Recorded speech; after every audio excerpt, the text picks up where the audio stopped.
Today we're going to be talking about the Iron Kingdom's ancient history. The tribal age was experienced by almost all of the different peoples of Imoren, except the dwarves of Rule, who are the exception. The myths and legends from this time depict direct interactions with the gods. The Elven tribal period is notably different from what was experienced by humanity and Trollkin. The Elven gods, known as the Divine Court of the Veld, supported the growth of their followers from much earlier on than Menoth, for instance. The Elves had the shortest tribal period. The Elves organized into small city-states that warred upon one another, but possessed many advantages, and had an advanced understanding of mathematics, philosophy, and the arcane. Nice. The Elven Empire had spread across eastern Imoren before humans had mastered basic agriculture and masonry. The humans were trapped in a barbaric state, and much the way modern religions sometimes argue that religion brought morals to the world. The Menites believed that humanity might have continued in barbarity indefinitely, if not for the gifts of Menoth. In the spiritual world of Urkan, the god Menoth, in the middle of punching the devourer worm in the face repeatedly,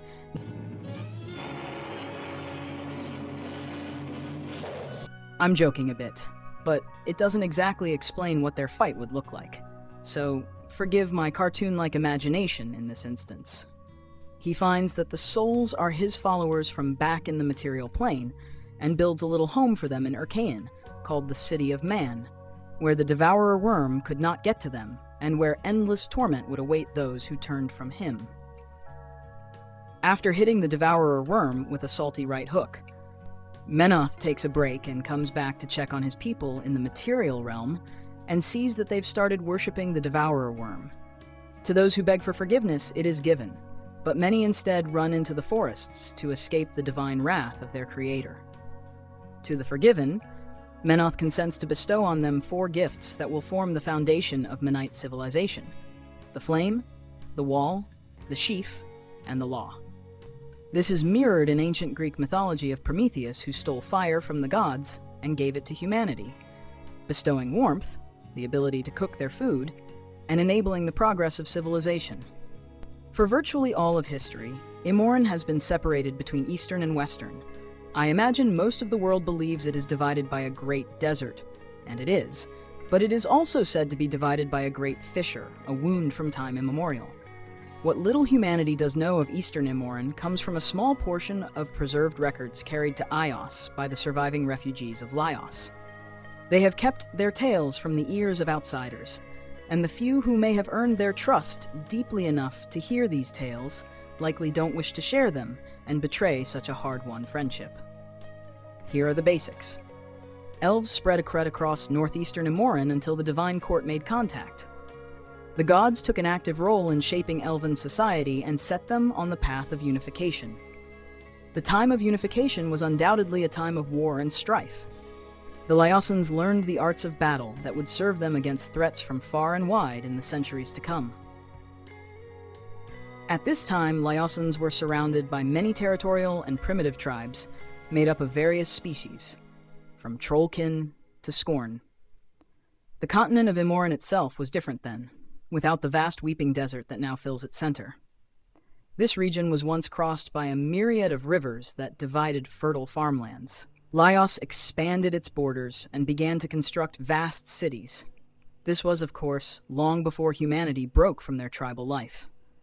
The book notes that the oldest towers of Nishal, the capital of Laios, were already old and beginning to crumble before the first stones were laid for the Rulic city of Gord. So even the dwarves hadn't really started doing much yet. The golden age of Laios had passed into memory before mankind erected its first great city, the Feud of Ages and the founding of Gord. In the Glass Peaks of western Imoren, the dwarven clans, descended from the Great Fathers, fell into a conflict that escalated into a terrible conflagration. The edicts passed down by the Great Fathers had become twisted and were used to justify feuds between the clans. The clans sought to completely eradicate their opposition within the mountain holds. Younger dwarven clans, feeling oppressed or underappreciated, banded together to seize prestigious holdings from the larger clans. After eradicating their enemy to the last member, these young clans would fall into internal squabbling, which led to infighting and, once again, war. This dark period is known as the Feud of Ages, a time looked upon with great shame by the Dwarves of Rule. The battles and skirmishes stretched on for 300 years. The end of the Feud of Ages is closely tied to the founding of the great city of Gord in 8200 BR, the capital of Rule and one of the most ancient great cities in western Imoran. The 13 clans that still bore the names of the Great Fathers and were considered their closest descendants gathered in Gord, inspired by the spirit of their progenitors, to unite and merge their estates and holdings. The most violent and vindictive of the younger warring clans who refused to bow to this unification were cast out. The fate of these exiled clans is not well documented. Some likely settled on the fringes of the region and eventually rejoined Rule, while others went elsewhere, either to establish undiscovered communities or to perish in obscurity. The 13 clans restored the ancient codex and formed the government that would become Rule, with Gord as its center. The leaders of these clans became known as the Stone Lords, and together they governed Rule and arbitrated disputes between the clans. In 7500 BR, the Stone Lords consented to the founding of the Moot of the 100 Houses, where the 100 greatest clans of Rule would oversee the laws and arbitration of the realm. While duels and clan feuds continued on a smaller scale, they were now carefully governed by the laws of the Moot and its stern judges. Unlike other civilizations, the dwarves did not multiply in great numbers or spread across Imoran. Their civilization grew slowly and remained isolated from the barbaric tribes beyond the mountain holds. Entrance to Rule through the mountain passes was heavily fortified and garrisoned, giving Rule formidable borders. Though contact and trade were established between the Rulic Moot and the Empire of Laios, interactions remained limited and wary. The Rollfolk believed that if the elves continued to expand, war between their peoples would inevitably follow. Itzthair and Sinot. Some scholars believe that Menoth's chosen tribes established now forgotten civilizations, despite a lack of evidence. If any such empires had ever existed, it is unquestionable that they would have crumbled over time and been swallowed by the desert to the east. As mentioned in the previous video, a group of Menites undertook a pilgrimage west, following their priests on a journey. Their passage was challenged by the godless, until at last they reached the shores of Meridius. Here, they founded the first great city of mankind, Ikthyr. At this holy site, the words of the sacred canon and the true law were made manifest in stone as the first writings inscribed by the hand of Menoth. It was the study of these words that brought the knowledge of reading and writing to humanity, one of Menoth's greatest gifts. While first inscribed in stone, the words of the true law would eventually be copied and translated countless times. It remains the sacred text of the Menite faith, although there are conflicting iterations, and many of the original stone inscriptions have crumbled to dust over the passage of time. It is believed that Ikthyr was settled around 6500 BR, which marks the first recorded Menite civilization. Written within the true law of kings are writings detailing that there will arise those chosen by the will of Menoth, whose holiness allows them to serve as conduits for the divine. Those elected by Menoth's will are the most revered leaders in the Menite faith, each capable of manifesting awe-inspiring miracles in the name of their god and creator.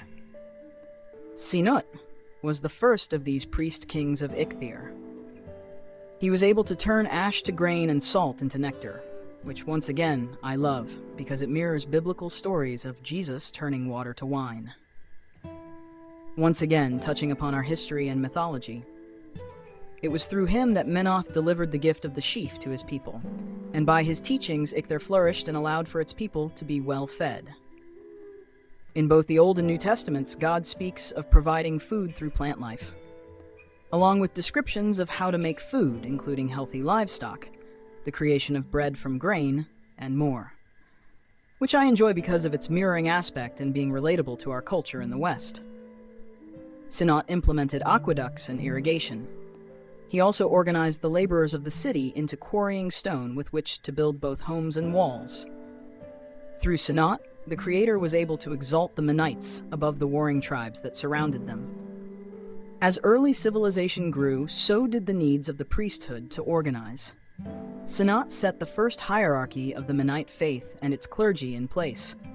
His priests led the warriors of the faith in battle against all enemies of Ichthyr, and even the beasts of the wild. Sanat lived for 4 centuries, guiding his people. His long life is said to be another of the Creator's miracles. After he was gone, the region continued to serve as a cradle of civilization. By 5500 BR, a warrior of the faith named Belkor and a sage priest named Geth led an exodus northward, seeking to spread civilization.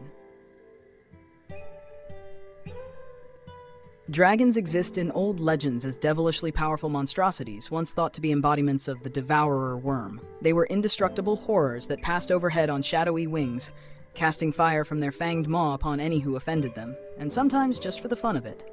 All dragons originate from one progenitor, Toruk, the Dragon Father. For over 1600 years, it has been recorded that this creature is worshipped by those dwelling in the island empire west of Imoran. His worshippers claim he has always been a part of the world, but he never participated in the frenzied creation of life upon Sen. Toruk and the other dragons may not be alive by any ordinary reckoning. They do not breed or propagate, but possess immortality rooted in a heartstone, an indestructible crystal called an Athank. The Dragon Father's worshippers believe that at some point in history, Toruk became lonely from his isolation and created a spawn by splintering his Athank, gifting each shard to create a new, uniquely terrible dragon. However, things didn't go as intended. These new dragons were too similar to their maker. Each possessed inhuman pride and thought itself superior to all others. They rebelled against their father, and together, they proved a formidable match. After a titanic struggle amid the skies of Khan, the dragons scattered. Imagine not knowing about dragons, then one day it all pops off in the sky. You're just a simple peasant with a pitchfork moving hay for the horses when bolts of fire start hurling every which way. Probably not a great time. After this, the Dragon Father sought to right his mistake and unify his Athank by destroying his creations. The other dragons, in their lairs scattered across Hun, kept watch for their father and remained ready to flee from him in terror. They began carving out their own domains, bringing terror upon all kinds of lesser creatures. Many of these monstrosities earned their own stories through history as they built their lairs atop inaccessible and remote locations. Like their father, they seemed to be immortal. After being defeated by armies, they reformed from their Athank and rose anew. The only dragons who seem to stay dead are those killed by their father, Toruk. Beyond the civilization of Ichthyr, struggles for dominance and survival played out among bands of Trollkin, Ogryn, Gobbers, and the human tribes that had fled Menoth's divine wrath. All these different groups were tied together by their worship of the Devourer worm. Shamans of these tribes showed their devotion to the Devourer worm through blood sacrifices, which allowed them to invoke their own unholy miracles.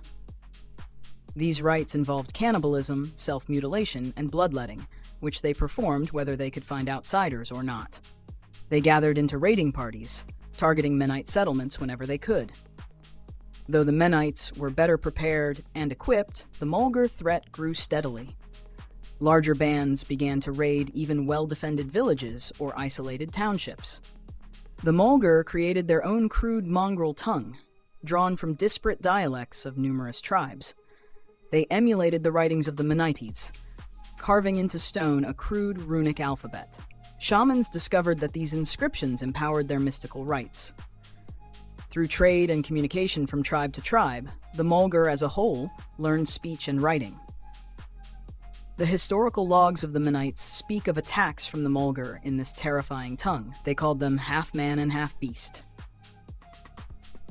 These humans, who had embraced the worm, demonstrated the ability to transform, growing in size and strength, but at the cost of a murderous madness. This mirrors the ideas of the Wendigo, a myth touched upon in the movie Ravenous. The Mulgur came from the forests and wilds, delighting in brutality and feasting on the fallen, destroying everything in their path.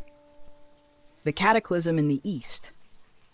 While the Menite civilization spread and the Mulgur banded together, great work was underway in the Empire of Laios. A message spread through word of mouth from the temples. The gods sought to walk upon the face of Cain. The Divine Court communicated their desire to build the Bridge of Worlds, a structure that would allow them to move between Cain and the Veld. It had become more difficult for them to bestow blessings upon their worshippers. At least, that was the reason given. The construction would be divided between the gods and their worshippers, with each working to build their half. Everything began in 4250 BR.